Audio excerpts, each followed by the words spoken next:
Magandang araw sa inyong lahat. Alam niyo ba na ang ating wika ay isang napakahalagang instrumento tungo sa ating komunikasyon?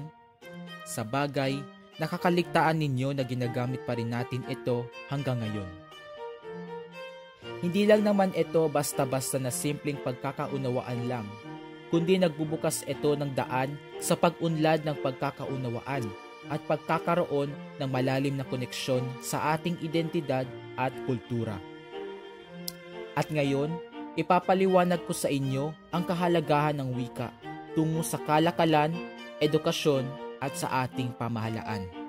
Sa kalakalan, mahalaga ang wika sa komunikasyon, sapagkat dito nagaganap ang palitan ng impormasyon at ugnayan sa mga taong nakikipagkalakalan, kasunduan at kontrata, sapagkat nagkakaroon ng permiso at ebidensya na may malinaw na kasunduan at walang kasamang maling impormasyon. Pamamahagi ng kaalaman na kung saan ay nagkakaroon tayo ng kaalaman tungo sa mga produktong binabahagi sa atin, lalong-lalo na kung hindi ito lokal. At sa komersyalisasyon at negosyo, sapagkat nagagamit ang epektibong wika sa pagbuo ng kampanya sa pamilihan, pagtuklas sa merkado, at pagtanghal ng produkto sa mga kliyente. Ngayon ay pumatungo na tayo sa edukasyon, na kung saan ay lumalaganap pa ang ating wika tungo dito. Sa pagtuturo at pag-aaral, dito mahalaga ang wika, sapagkat napapadali at nagkakaunawaan ang guro at ang mag-aaral sa pagpapalitan ng salita at komunikasyon. Pamamahagi ng kultura, na kung saan ay naibabahagi ang iba't ibang klase ng wika at ang mga kasaysayan nito sa mga mag-aaral. At pagsusuri sa kritikal na pag-iisip, na kung saan ay inilalarawan ang wika sa kasanayan sa pagsusuri at kritikal na pag-iisip na nagpapalawak ng pangunawa at kaalaman ng mag-aaral. At pumatungo na tayo sa panghuli, at ito ay ang pamahalaan kung saan ay madalas natin nagagamit ang wika sa batas at sa palitan ng usapin ukol sa politika at sa suliranin ng ating bansa at sa mamamayan.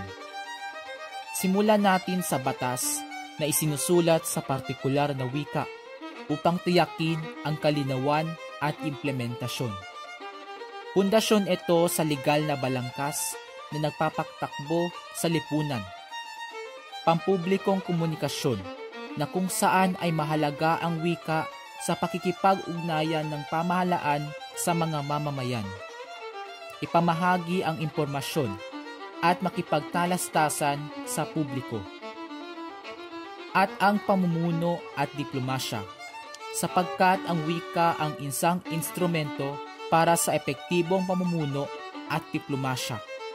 Nagbibigay ng kakayahan sa mga lider na makipag-ugnayan at makipagtulungan sa iba't ibang bansa at sektor.